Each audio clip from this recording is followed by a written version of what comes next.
When you're young, you're always trying to do like the shock tactics and stuff like that. And I think as you get older, that part of that refinement is finding that beauty in those small things.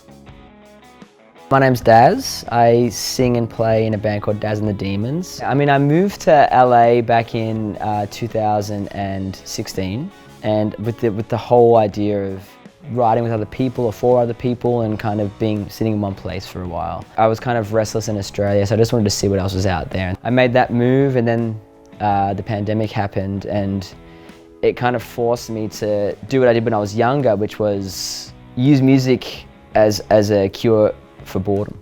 And because growing up, you know, I never had much money, and my thing was like I could never go out, so I'd stay home and tinker on this little op shop guitar that my dad had bought for my sister.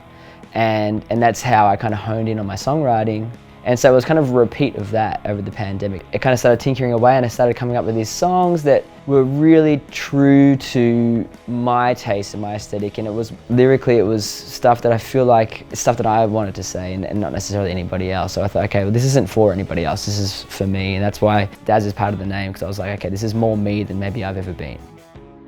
I've always been drawn to art and music that is kind of like minimal, like less is more, and especially on the idea side of things. And so that's what I was kind of honing in on with this as well, you know. And it's funny how you go through every iteration of things before you come back to the simplest form. And so I find that, again, with Daz and the Demons, why I called it Daz and the Demons is because there was other projects that I'd done, post Kiss Chasing and things like that, where it was kind of like, I was just trying so many things, and I had to go through that, I had to do that, and I was just like so many different ideas just percolating.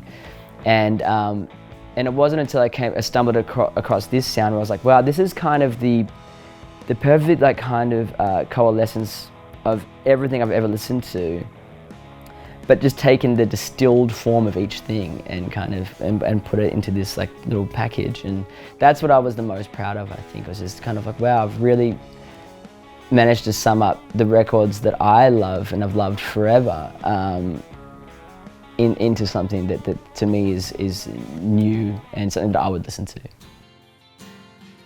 I bought my first little Pro Tools setup back in 2008, and I used to do my old band's demos on that. And then when I went to LA, I had like a little setup that I kind of took with me, and so I would make a lot of demos out of that. So I started recording the demos for the record.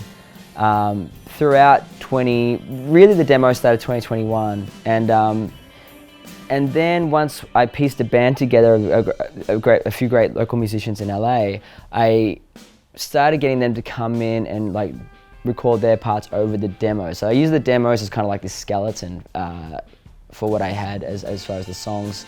The resulting record is this mutt of a record that's kind of like this hybrid of what was originally like these little lo-fi demos, and then I kind of mid-fied it by bringing in these other elements. I want to keep, you know, forging ahead with new music and seeing where it goes, and seeing what life experiences infiltrate my mind and allow this thing to grow with me. I think that's going to be, I'm excited to see where that goes. So yeah, putting out this record is the first port of call, and then put out more, and then put out more, and play more shows. And you know, I definitely am a restless kind of artist in that sense, where I definitely don't like to kind of sit and look back and rest on those laurels. I like to keep moving forward. So that's the only thing I can guarantee, is that I'll just keep putting out more stuff. Thank you. That was awesome. Okay, cool. It's gonna be great. I feel very happy to be here. This is really cool. It's like so nice. I didn't expect to come in. You know, I don't know. You know when you go to offices, and I feel like you're going to be in some office with a kind of like a screen. I was not expecting this. So very cool.